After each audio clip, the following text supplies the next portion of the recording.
This is the SmallmouthCrush podcast. If you're a hardcore angler, you've come to the right place. This is a weekly podcast that will interview some of the top smallmouth bass anglers in North America. Travis and his guest will discuss what it takes to consistently catch big smallmouth, and you'll get a glimpse inside the mind of a trophy smallmouth angler. And now, here's your host of the SmallmouthCrush podcast, Travis Manson.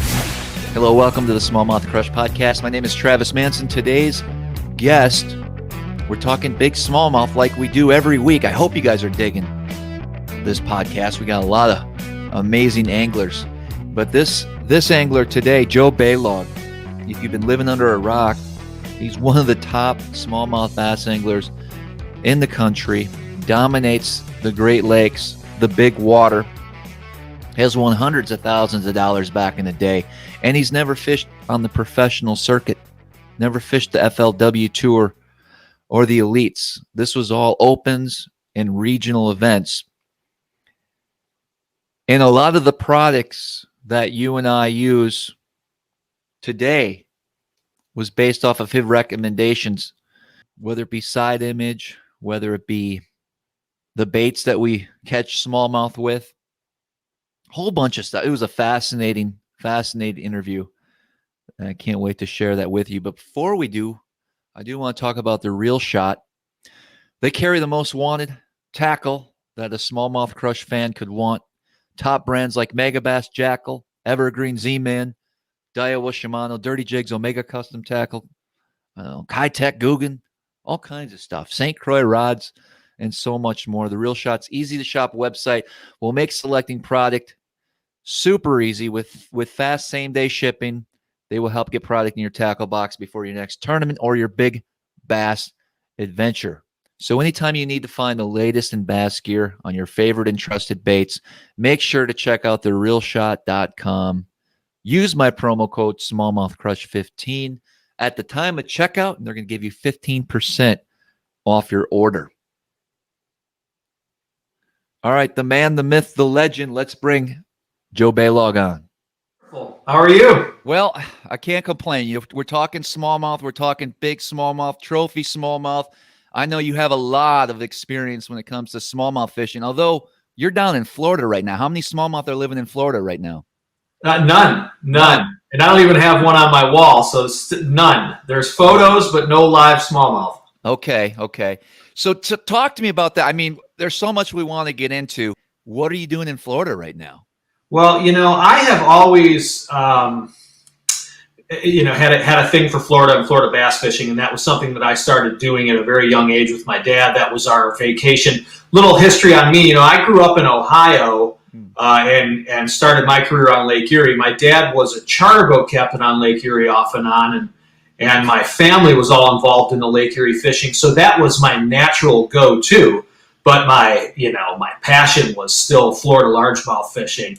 And I kind of divided those. That was more of a vacation type of fishing. And now, I kind of vowed to myself years ago that if it ever worked out where I could move to Florida and fish year-round for largemouth and saltwater fish, I would, and I did. I left Ohio in 2004, and I moved up to St. Clair, and I was there for a little over a decade. So I kind of did about 15 years on Erie and about 10 years on St. Clair. So after 25 years in a bass boat on the Great Lakes, I'm fishing small waters and sunshine. Sure. When you made that move to St. Clair, was that a fishing related move? Did you purposely choose that to be, you probably have a lot of experience at that time on Lake Erie, and then you decided, Hey, let's get a little closer up on the St. Clair area, or what was the reason for that? No, it actually worked out good from a career standpoint. I was, one of those few guys in the 90s and early 2000s that made a living from bass fishing without fishing, the Elite Series or the FLW Tour. I dipped my toe a little bit in each one of those and had the opportunity to fish some bigger stuff, but I fished kind of local stuff, and I was kind of the jackpot guy. When a big tournament came to town on the Great Lakes, anywhere on the north end of the country, I was always there. So it worked out because St. Clair became the kind of in vogue place for big bass tournaments in that period. Here we're talking 2010, 2012. That was when it was really hitting. So it worked out. But no, I moved for a girl, like a lot of guys do. You know, I met my wife. She was from Michigan. I went to school in Michigan. And then we just decided Michigan was a good place for us to live with her schooling and things. So it worked out real good for me because, you know, St. Clair was an awesome fishery. I became involved in the duck hunting industry as well, and the ice fishing industry. So it was perfect. St. Clair is really a sportsman's paradise up there. It's just fantastic year round, and the smallmouth fishing is probably second to none. So it worked out great. So your background when it comes to some of the industry and the technology and the items that people use, the big water offshore anglers that fish for smallmouth, I know you have a lot of contributions when it comes to that. Can you talk about that a little bit with us? That was one of the things I think, and that's what's cool. I'm so glad you invited me on here to talk about stuff like that, because today's bass anglers and today's audience, you know, they watch the stuff like the Elite Series tournament on the St. Lawrence River, or a big FLW tournament on St. Clair or whatever, and they see some of these things that the big water technology that's out there. But when myself and a handful of others started fishing like Lake Erie in the late 80s, there was no such thing as big water bass fishing. Big water bass fishing was, you know, what are you, nuts? You're going out there in a bass boat? I mean, that's what we got every single day when we went to the gas station from the looks of other people. What are you, crazy? You're going on Lake Erie in that little boat? So we were kind of the pioneers of a lot of the things, you know, just kind of baptism by fire type deal. A lot of the innovations and things that have evolved in fishing, depth finder mounts, you know, the ram mount technology. A lot of innovations to Ranger boats were directly results from myself and a few others that were prominent pro staff members on the Great Lakes. You know, the way that the batteries fit in the back of a Ranger boat, that was one of the things that I preached about forever. You know, this idea that people were putting batteries all over the boat because it couldn't fit, you know, 3 or 4 big batteries in the back of the boat. That's ridiculous. So we went to Ranger with that. They redesigned the rear compartments. Johnson Outdoors was a partner of mine for 20 years. I helped them test everything when it came to, you know, performance and the ability to hold up to things. For instance, there was a time for a year-long period they had 25 sensors on my boat, all through my boat, testing just the G-forces on my boat so that they could redesign their trolling motor mounts and their battery chargers. Wow. And the results were shocking. You know, the amount of force coming down on a trolling motor mount is unbelievable. So bounce busters, you know, the locking mechanisms to hold trolling motors down, that was all stuff we created. Just the way you put a trolling motor on a boat. When I started bass fishing, the way they put a trolling motor on the bow of a boat was with screws, not even with bolts. Okay. They screwed them to the boat. You know, so we were the guys that were putting 6 and 8 big bolts through our trolling motors, and we were the guys screwing our boats together every night. You know, there was a few guys. I started fishing in a bass club when I was in high school or junior high that started, and I think it was one of the first Lake Erie bass clubs ever. It was called Central Basin Bass. And there was a bunch of guys around the Ohio area. My good buddy Danny DeVera was one of the founding members of that. And there was guys that only fished Lake Erie. And that's, you know, there wasn't a lot of us, but that was it. And then as I expanded more with my career and fished bigger tournaments, I started meeting and fishing with guys like Steve Clapper, who of course is probably the most legendary big water bass fisherman of all time. You know, so there was a lot of guys that my ideas, their ideas, we kind of bounced back and forth, and we really combined to create a lot of things that today, when you watch these tournaments and you see these things with these guys running through monster waves and you think, how are their boats holding up? Well, ours were the guinea pig boats. You know, we were the ones with broken windshields, and we were the ones with rub rails flying out. I remember Mark Zona one time lost his whole rub rail in one day. It was unbelievable. Sure. So that was it was heartbreaking, but it was really kind of fun to go through all that. So how many have you been in some shady situations a time or two, I would imagine, offshore? Sure. Yeah, you know, one of the things that I learned early on, and on a serious note, you know, I had my mom's side of the family had 3 brothers, and they were all fishermen. And one of my uncle's best, dearest friends drowned on Lake Erie. And I learned early on to value the dangers and the safety ideas and the safety precautions, especially being in smaller boats on the Great Lakes, mainly because what people really don't take into account is water temperature. We frequently fish during times of year when the fishing's the best, when the water's cold. And if you go in Lake Erie in a bass boat in November, you're done. So you need to take precautions both in the safety of your boat. It's a lot easier now. Even that's another thing. So, inflatable life jackets. If you fish the Great Lakes or you fish up north in the wintertime for bass and you don't wear one of those, you're pretty foolish. We used to use survival suits. Even up on, like, when you're fishing, have it on. Absolutely. Yeah. I fish offshore on the ocean here, and I wear one in the summertime in Florida. So, and there's no discomfort to a Mustang type inflatable. There's nothing to it. But back again, when we fished in the wintertime, myself and Steve Clapper and a few others, we wore Coast Guard issued survival suits, float suits, because there was no inflatables then. So that kind of stuff, you just can't mess around. I personally was involved in 2 or 3, I think 3 different times I brought anglers on my boat from other bass boats that sunk on Lake Erie, wow. Or towed them to safety. So, those are things you got to really pay attention to on the Great Lakes. So again, we kind of learned the hard way, got lucky on a few. There was a tournament one time that I definitely got lucky on one and got away with one when it came to, what the master plan was for my life. But I learned a lot from it, and I don't take any chances, anymore. It's just foolish. You don't mess around with cold water. Let's say you're preparing for a tournament back in the day, and you had fish 20, 30 miles away from the launch ramp, and it was blowing bad. And you felt like you had your equipment and everything tied down, and you have that experience. Is that why, do you go after those fish? Do you take your time and get to that spot, or did you have like a backup plan? Because I know you have a really good track record when it comes to tournament fishing in that region. And of course, big waves come into play all the time. Right. Are you going to those fish? Are you? Well, and again, it's a little different now than it was then. Mm-hmm. In the 90s and early 2000s, there was no such thing as a cancellation day. There was no blow day. There was no, small craft advisory, we're going to cancel or we're going to lock you into an area. It was, hey man, bell sounds, you go. Okay. So if you wanted to win, you went to where the big fish were, and you learned how to make that possible. For example, there were several tournaments on Lake Erie and on the Detroit River where I didn't begin fishing my first place until after, say, 10 o'clock in the morning.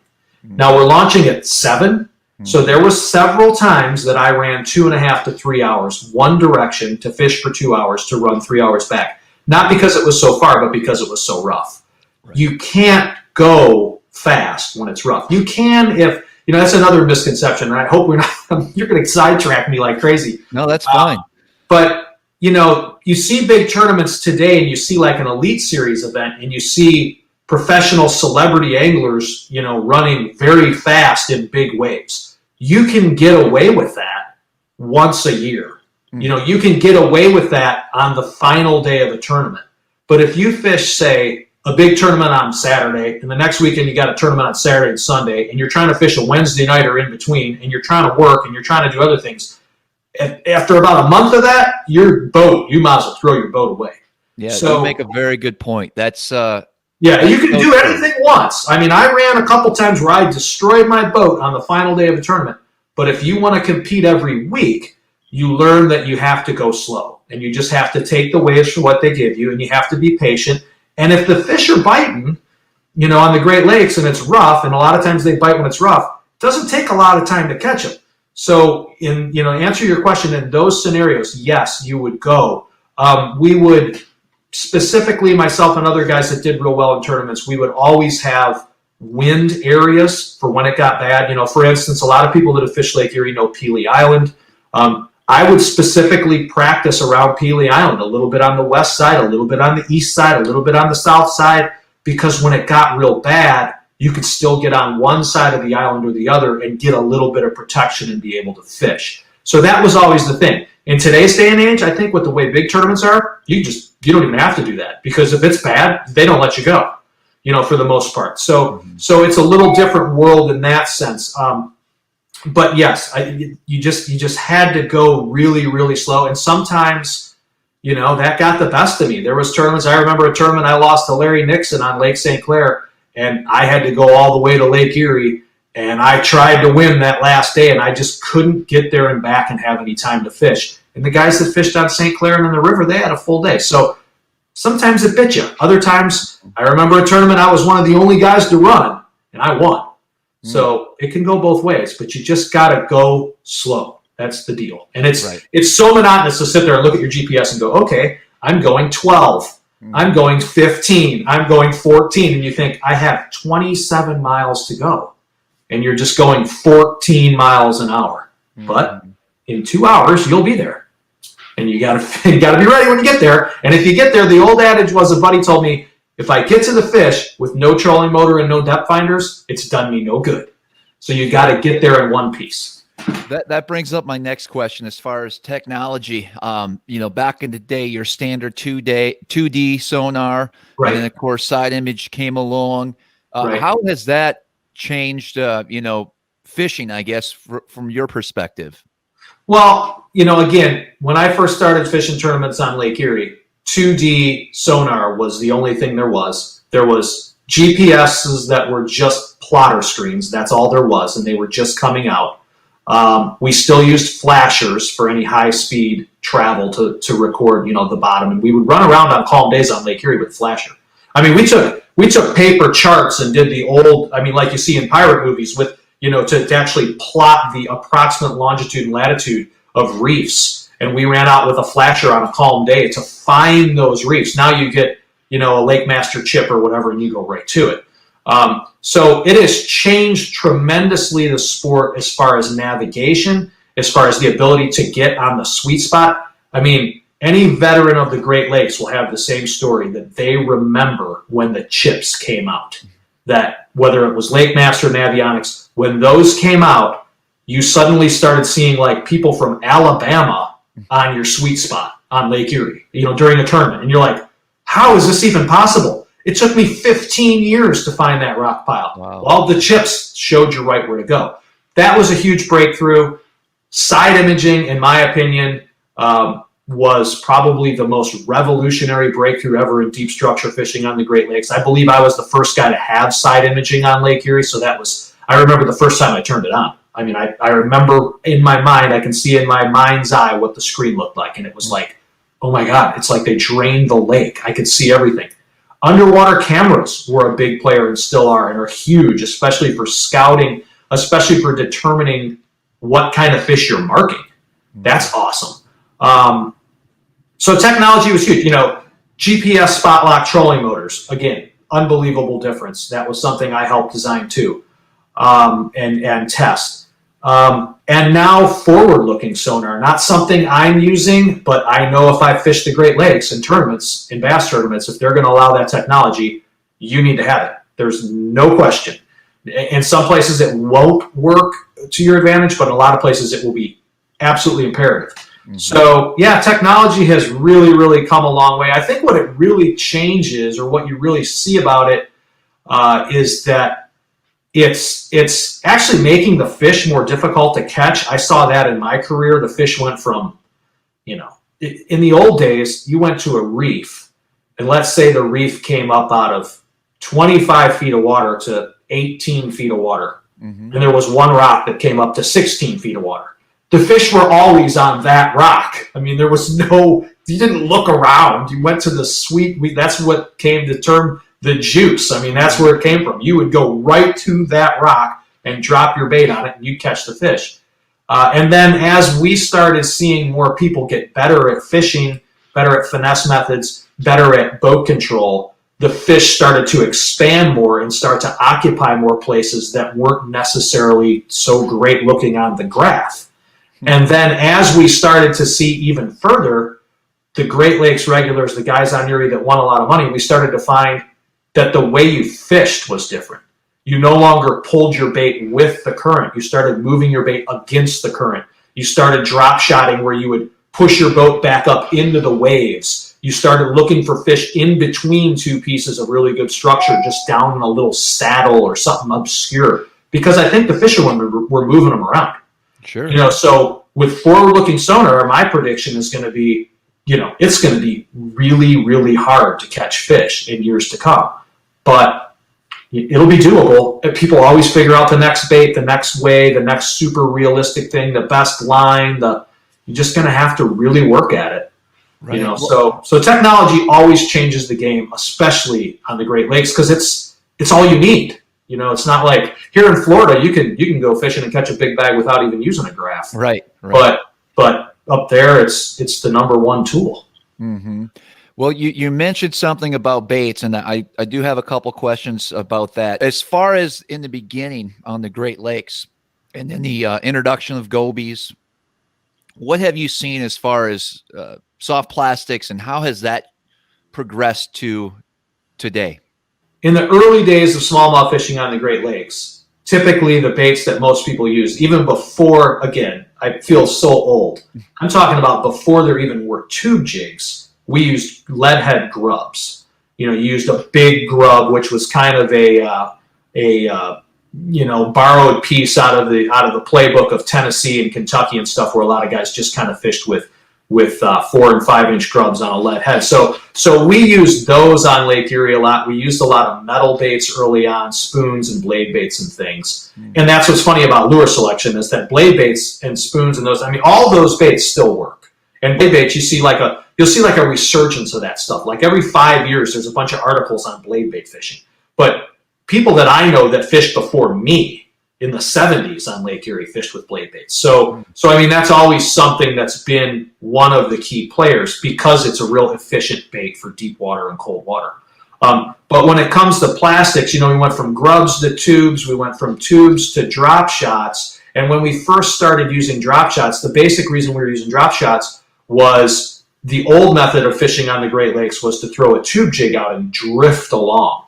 And then it became more known while myself and a few other individuals were using big trolling motors, and we were holding on structure, because you see, I kind of came from the mentality that I wasn't like a Lake Erie fisherman that walleye fished and did all these things and then started bass fishing. I was a bass fisherman.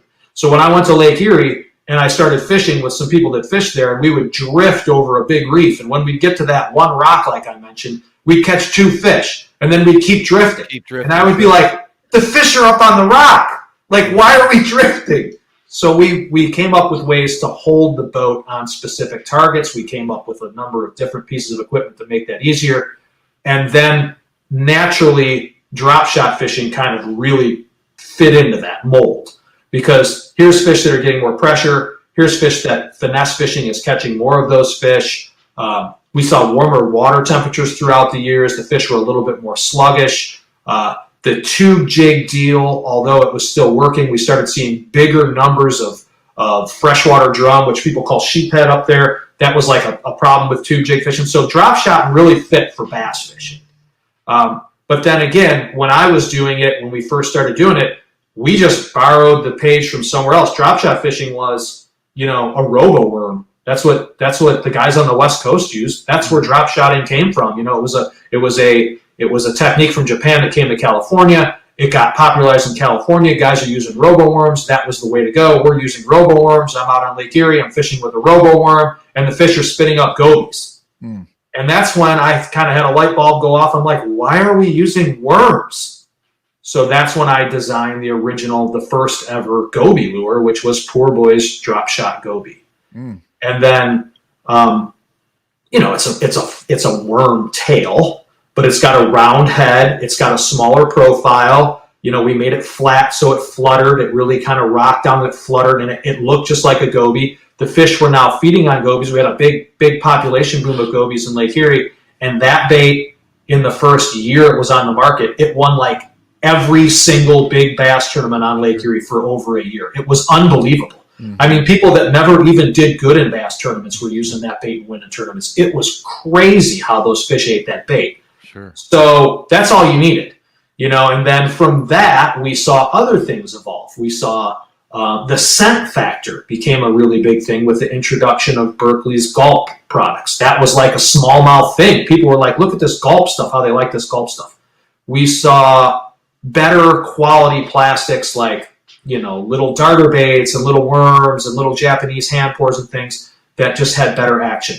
We saw the inception of the super plastics, the Elastec style baits, this what we at the time called stretchy baits. That was a huge player with the Lake Erie guys, and that wasn't something that we really talked about for a long time. That was because they floated up off the bottom. So that was all stuff that was really big, and now you're going to continue to see that. You're going to see, especially with smallmouth, and I people that are watching this or that are really junkies of this whole thing. I can't overstate how important sometimes scent is for those fish. And we're seeing that now with another Berkeley bait that I'm reading all about. I haven't fished it, but I know that that's a huge player now. And you're going to see different companies try and figure that out because it's never been perfected. But I'm here to tell you there is a gigantic difference at times with scented baits, because I have taken and researched baits where I've had an exact lure with no scent and the same lure with an added scent. And I'm telling you, it's like the difference between a live shiner and a dead shiner. It's unbelievable the difference how the smallmouths will key on scent. So soft plastics continue to evolve. They continue to look better, better actions. And then the scent, I think, is just as important for smallmouth. So who knows what's next? Wow. That's interesting as far as the scent. I do want to circle back around that real quick. Cool. So when you're experimenting with the baits, what type of setting or how did you experiment? I mean, I can tell you just straight up how a lot of that came to be. The first one is when Gulp came out. That's when the light bulb kind of went off with me. Everybody had played with scent. Scent was big in the bass fishing industry before that. Okay. Again, think back to the 80s. And for people that can remember that far back, that's when Fish Formula and Dr. Juice and all this stuff in the pros and Big Claws that had the Riverside scent that Denny Brower slipping in the bushes, and you got to have the scent. So everybody's like, oh, this scent stuff is really cool. And of course, I was somebody that played around on the largemouth side, playing around with scent. But then with smallmouth, we're using these different plastic baits. And then when Gulp came out, the original first Gulp, if anybody was around to remember that, was the worst looking, no action, kinked up baits, ugly stuff that you'll ever see. It looked like mashed up night crawlers in a bag. It was terrible. And you would take your worm out of the bag and it would be like crooked and it wouldn't even look good on your hook. And it was just like, fishing for trout at the county fair. It was just like nuggets of just nothing. And you'd put it down there and it would go thunk and you'd catch a big smallmouth. Sure. And you'd put it down there again and it would be again. It was just like, there's something about this bait because it's not the way it looks. It's not the action it has. It's not the color. So it was the scent. So we started to see with Gulp that it was amazing. And the first year or two that Gulp came and was fished regularly on Lake Erie, it was fantastic. When I started fishing more with other plastic baits, and it was both the Elastec material baits as well as straight plastic baits, I started personally using a lot of scent. And one of the reasons was because some of the original runs of those baits when they made them, at the time, again, this was like a later generation of the scent wars. So you've got Strike King says, we're going to put coffee in our baits. Somebody else says something. So everybody's got these baits, and some of them were extremely heavily garlic scented.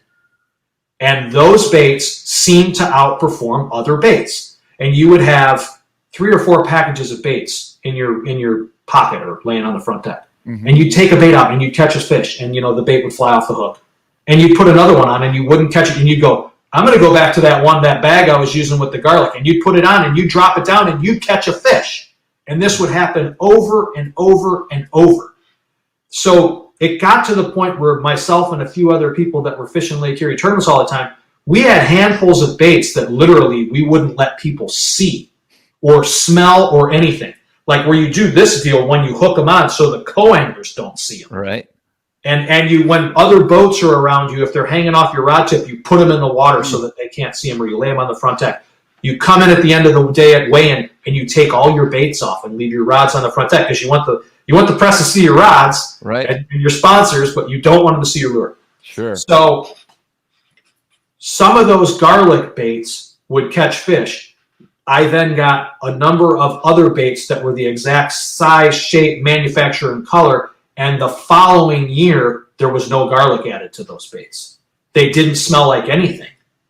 We would take the garlic ones and the regular ones and literally mark them in 2 different bags, and the garlic ones would outperform the regular ones. Wow. I then started experimenting with different things to put in the bags of regular ones and found that pure garlic oil was something. There was some salmon and steelhead baits that had curing mixtures and things that gave them a lot of different scents. We played with garlic, a few other different scents, but it became obvious that when you had an extremely strong scented bait, you could pull up on a rock pile. Okay, this was my research and development. This was not. I don't know if this is the scientific method. I don't know if this would hold up in court. Right. But when I pull up on a rock pile and I look down and there's 3 big arches next to the rock, and I drop one bait on it and they don't bite, and I reel it up real quick, take it off, put the next one on, drop it down, lift up, and there's already a fish on it, and that happens 12 times in one day,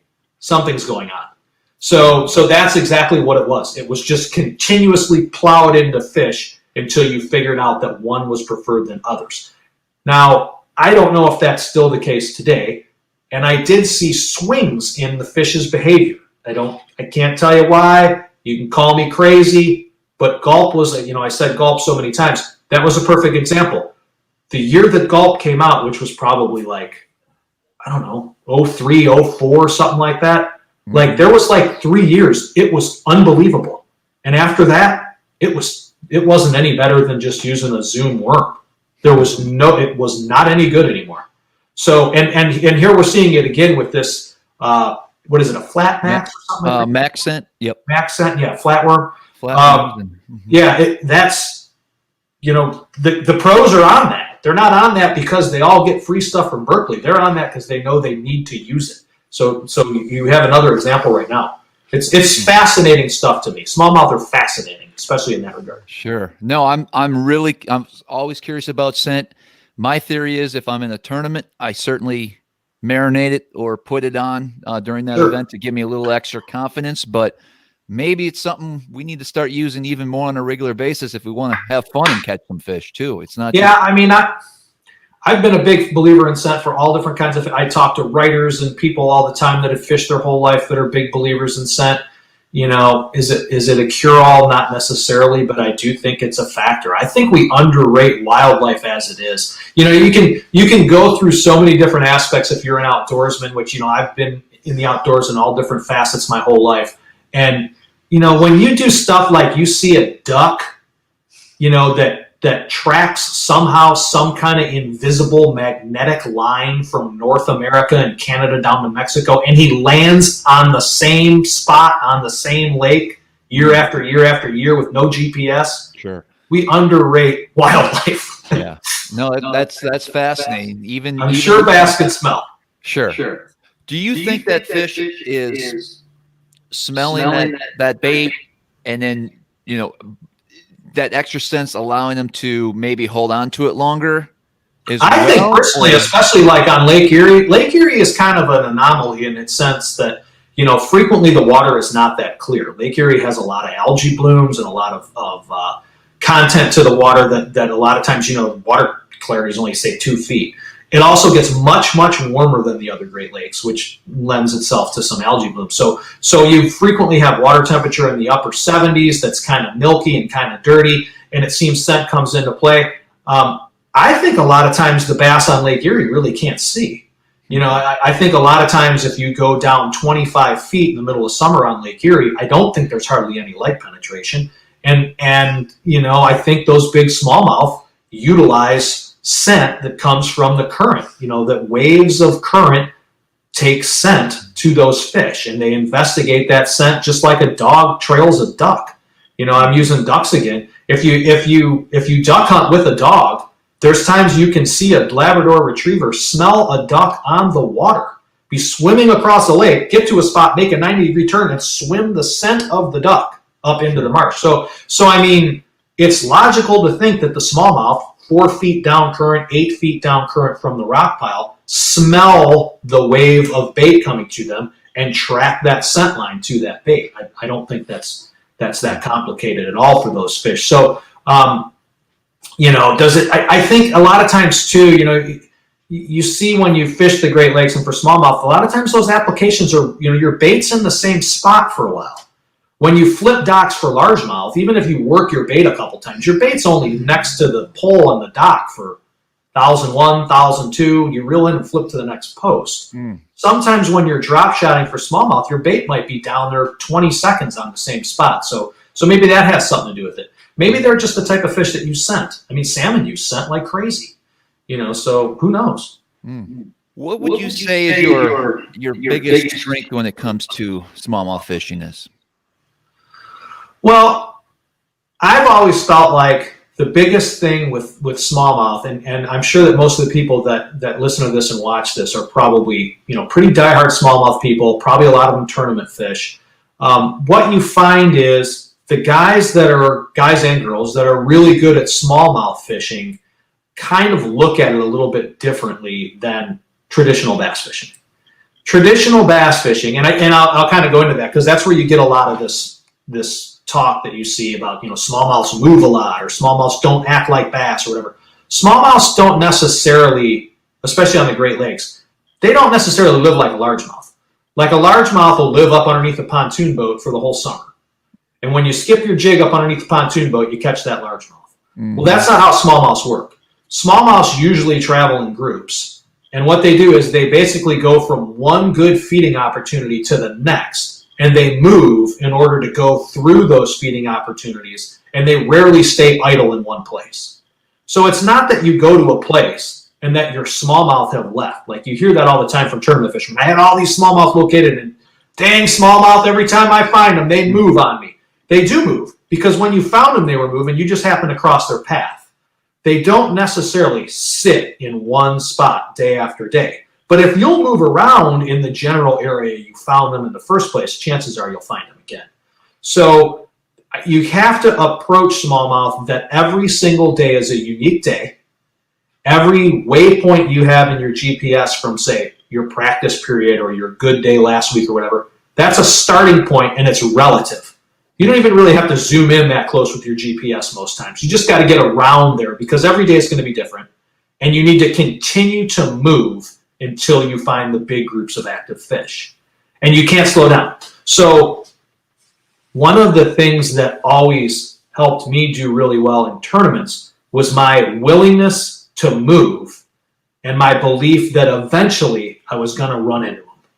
And if you look at the guys that have made, hundreds of thousands of dollars fishing on the Great Lakes, guys like Steve Clapper, Scott Dobson, who lately is, the best smallmouth fisherman in the country, myself, a lot of guys around Lake Erie, some guys that were really hitters up on Thousand Islands. A lot of times we caught our fish at like 1 o'clock in the afternoon. And the story, you'd come into Wayne and you go, man, I didn't have anything at noon. That was a famous thing that people would just get fed up with Steve Clapper. I talk about him all the time because he was such a legendary influence on me and still is. He'd come in and people would get tired of hearing that. I didn't have a fish at noon. I had one little one at 1 o'clock, but we moved, and eventually we'd run into them just based on statistics. The fish moved, so you just got to keep moving. The ability then to move in big water, to have a boat that was equipped to be able to move around, to have a lot of places in one area to be able to jump around a bunch of places. Eventually you'd run into them, and then you just had to keep them hooked and not lose them. So that was a big part of it, is my success was never giving up and knowing that I had a full day, and if I kept moving, I'd find them. So let me ask you this. When you're moving, let's say you're on an area where you thought it was going to go down and it's not happening.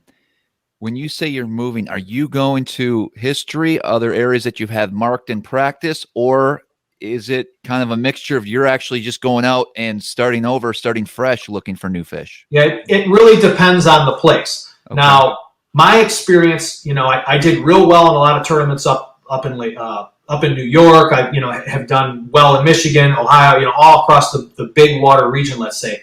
But that's one thing that I will say that's kind of the asterisk is Lake Erie, and especially the western basin of Lake Erie. Those fish will move around, but they have a tendency to kind of group up in specific spots in specific areas. So you use a little history at times there. But even there, if you go to a big reef And it took me a long time to realize that. Early on in your career, early on anybody that's bass fishing or tournament fishing, you get 7 good spots in practice. And you go 1, nothing, 2, nothing, 3, nothing, 4. And then you start to freak out. And then by spot number 7, you haven't caught them and you're all screwed up. What you should have done is you should have went to 1 or 2. And if you didn't catch them, start looking, because the fish were somewhere in that area. Okay. So it took me a little while, and even on Erie, those fish would pull off of the good spots on the reefs. They'd go out and suspend. They would do different things.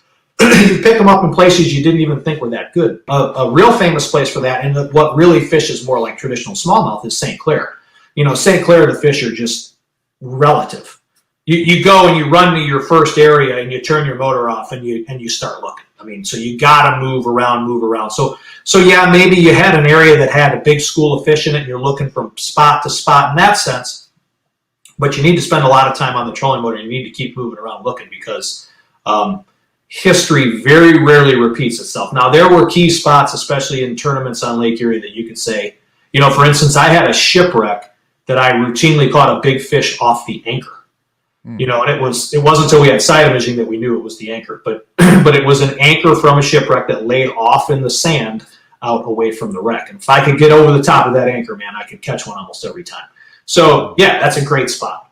But for the most part, you kind of moved around, and you want to do that with smallmouth, which is why, like in your bait selection and things, you try and fish fast. You try and fish real efficiently and real fast. You try and move around and stuff. Again, I talked about Scott Dobson. Scott Dobson will destroy his equipment, his boat, his rods, his life, his motors, whatever, to continue, and he will move and move and move and move in any condition until he runs into him. And when he does, he'll win. He's super efficient, and he's extremely a hard-charging tournament fisherman. So that's what you have to do in Lake Erie and Lake St. Clair and those places. You got to keep moving regardless of the weather if you can. Or you get kind of smart, and you say, okay, I found fish just using a place. I found fish on the east side of Pelee Island. I might want to look around. That's like a 10-mile area. Let's find some other areas that, what happens if you only have 3 or 4? You need a fish. It doesn't have to be a 6-pounder. You need a 3-pounder. Find a couple places, maybe up shallow, that have some 2- and 3-pounders. Don't get locked in on one spot. And that kind of goes with what I said, assuming a lot of people that listen to this are tournament fishermen. You got to keep yourself in the game, especially if it's a multi-day event. So you need to have areas where you can hopefully catch maybe some smaller fish and do it a little quicker. But then the other thing is the reason that people like myself did so well so many times in a row is because of that confidence factor that you don't need long to catch them. So you stay in the game. Smallmouth typically bite better in the afternoon than they do in the morning. So that helps. And the other thing that used to help me is I would almost inevitably, if I was struggling, my co-angler in a big tournament would catch one. And they used to go, oh, I'm so sorry. I know you're struggling. I wish you could catch it. And I'd be like, nope. I'm just glad you, and it would be like, I'd start to figure out, he'd get the fish bite or whatever, and it was just like, hold on, because we're going to get them all right now, right here. It was thrilling. The Great Lakes tournament fishing at that generation and that time was really thrilling, because it was the last frontier. It was the last unknown. I mean, we had places, I fished hundreds and hundreds of days for decades, and I found places almost every day. I would find something new all the time. And that was so thrilling, just to go out there and fish and drive in the summertime, and it'd be calm and hot and the bugs are bad, and you'd be driving all day and then you'd just go over something. You'd be like, what the heck was that? And you'd turn around and it would be one little pile of rocks out in the middle of nowhere. And it was just like, oh boy. And then 3 years later, there they were. It was unbelievable. Just great. You're bringing back a lot. I'm going to start crying. It's very rewarding when you put that time in. You find that little secret deal or that special spot, and you have it all to yourself oftentimes for a while. Doing that and putting the time in, really, when you find those areas, that's what really makes it special and worthwhile, I feel. I want to ask you this. What is your biggest, if your personal best smallmouth that you've ever caught? It's been you had, when we talked about this interview earlier, I know that you were going to mention that or ask that, and I started thinking at one time I could have told you like the top 10 right off the top of my head, but it's been a while. But I caught I caught, I think, 4 fish over 7 pounds on Lake Erie and Lake St. Clair, and a 7.4 was my biggest. Wow. But I remember I had caught like a 7.4, a 7.2, a 7.1, a 7.1 or something, and they were all 4 on different baits. One was on a tube, one was on a jig, one was on a jerkbait, something like that. And a couple were St. Clair and a couple were Erie. And then there was a whole list. Oh, and I did catch a 7-pounder at Chautauqua Lake in New York. Oh, wow. But there was a whole list of 6.5 to 7-pounders. But even that's kind of relative, because there weren't 7-pounders, when I first started fishing. But there are more now. But the lakes kind of cycle. Like right now, from the guys I know that still fish Lake Erie, daily, they said the lake this year had a lot of 5-pounders, but it didn't have hardly any 6-pounders. They never caught any 6-pounders this year. Next year, you might catch 4. So anytime you're catching a true 6-pounder on a scale or bigger, a smallmouth in the north, that's a trophy. A 7-pounder is a lifetime achievement. But at any time it could happen, but it seems to always happen in the fall. Sure. I mean, I love to catch fish. I won more money on a drop shot than any other bait, than all baits combined. But give me a jerk bait or a spinner bait or something like that, or something heavy-handed. I mean, it's just, there's nothing like a big smallmouth hitting a jerk bait.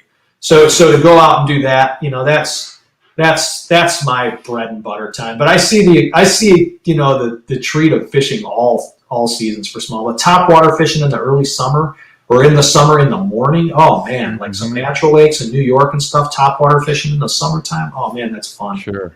That's really awesome. It is. It sounds like you miss it a little bit. So what are your future plans? Do you get back up to the Great Lakes often, or I have as much as you'd like? Yeah, no, I haven't got to do anything this year. Like a lot of people, with COVID and everything, it shut everything down in my travel plans.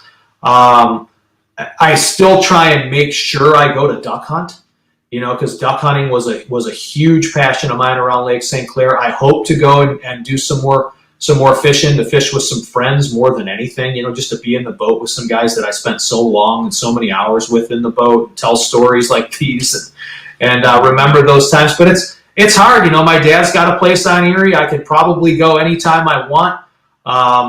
It's just hard to get away from Florida, but I think once the world kind of gets back to normal, I think a lot of people are gonna go into the future here and realize they need to spend more time in the boat with people like their dad or their former tournament partner or their kid or their uncle, or so I'm hoping to prioritize that and do more of that. I have no desire to go to Lake St. Clair on a weekend, and fish out there with all the people running around. Right. I have no desire to go to Lake Erie when it's rough, but if I can line it up right where it's decent, I'd love. You've had enough of those big waves in your life. You're done with it, right? Yeah, and that was part of the game. And there were times my wife used to. I'd be going to get out of bed to fish a tournament in the morning, and I'd say, man, it's going to be really bad and really rough. And I'd be down in the dumps and complaining, and she'd say, that's when you do your best. Oh, yeah. And that's, you take a lot of the competition out of it when that happens. So that's when I did my best. So you just had to put on the rain suit and pull up your pants. That's right. That's right. Well, Joe, I really appreciate you coming on. You're a true legend when it comes to smallmouth fishing. I know our listeners and viewers have learned a lot today. How can we follow you on social media and keep up with what you're doing? Well, my business has evolved somewhat now that I live in Florida. My company is Millennium Promotions, and it's been Millennium Promotions since 2000. And that's what everything that I do kind of goes under. So there's the Millennium Promotions Facebook page is probably the best way to find me. We do a lot of content now. We do a lot of pro staff work, and I help out with a bunch of brands on helping their pro staff and helping keep them full of photos and videos and different things. The Z-Man team is one of the big groups that we work with. So a lot of that stuff there. And St. Croix Fishing Rods is another one. But I'm still doing, I'm still on the water, and I'm still working with Aquaview and with Plano and some of the brands I always worked with down here in Florida. But look up Millennium Promotions or Joe Balog's Millennium Promotions, and you'll find me. I write for Bass Fan every week. Every Thursday I do my column for Bass Fan. I still do that column. It's real popular. Look for me there. FLW, I write a little bit of stuff for them. So look at their publications too. But you can find me on social media, but I'm not one of the biggest guys of that, because I'm providing other stuff for other people. But you can still see some cool stuff. There's a lot of good stuff on there. I try and shoot a lot of videos and get some underwater footage, which I really like. Oh, that's great. So if you guys check out the description here in the YouTube video, or if you're listening, it'll be in the description on this podcast, all the links to check out Joe and his companies. Man, pleasure talking with you. It got me excited. I'm ready to go fishing today. It got me excited too. That was probably the most I've talked about it in a long time. People say, "Don't you miss?" I go, "No, I don't miss it. I'm down here in Florida." But the tournaments. I mean, I don't want to go on any longer, but you just miss the feeling that the home run is around the corner. And man, if you just keep swinging the bat, eventually you run into them big brown ones, and it's really, really fun. As long as you can keep them on, that's the thing. You got to keep them on, keep them hooked. That's right. So addicting. Yep. Well, thank you so much for having me. Yes, thank you. I hope our listeners and viewers enjoyed the show. And as always, until next time, we'll see you guys on the water. Thanks so much for listening today. Make sure that you're subscribed to the show and follow us on Instagram at SmallmouthCrush. Also, the YouTube channel, SmallmouthCrush. And if you feel so inclined, please leave us a 5-star rating and comment with a review below. And as always, until next time, we'll see you on the water.